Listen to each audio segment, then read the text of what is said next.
नमस्कार मित्रांनो, राज्यात अतिवृष्टीमुळे सुमारे 9 लाख हेक्टरवरील पिकांचे नुकसान झाले असून कृषी विभागाने महसूल विभागाच्या मदतीने तातडीने पंचनामे पूर्ण करून अहवाल राज्य सरकारकडे मान्यतेसाठी पाठवावा, असे निर्देश कृषीमंत्री दत्तात्रय भरणे यांनी कृषी विभागाला दिले.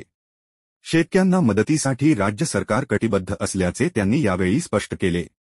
या नुकसानीची दखल घेत विविध राजकीय पक्षांनी सरकारकडे मदतीची मागणी केली आहे.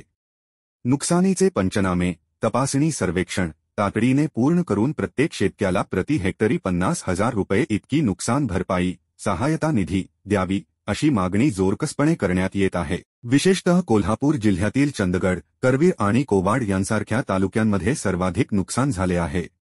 या भागातील शेतकऱ्यांनी लावलेली पिके पूर्णपणे नष्ट झाली आहे.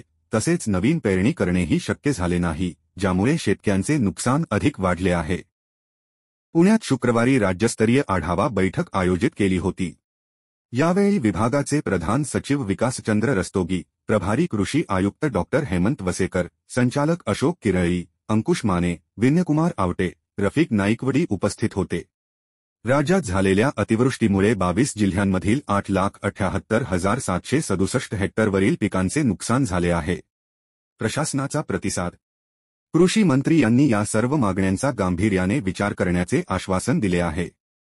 त्यांनी सांगितले की सर्व मागण्यांचा सखोल अभ्यास करून त्यावर लवकरात लवकर निर्णय घेतला जाईल. यामध्ये प्रत्येक शेतकऱ्याला 50,000 रुपये प्रति हेक्टर नुकसान भरपाई देण्याच्या मागणीचा देखील समावेश आहे. यामुळे शेतकऱ्यांना या संकटातून बाहेर पडण्यासाठी मोठी मदत मिळेल, अशी अपेक्षा आहे. योजनेतील निधी परत जाणार नाही.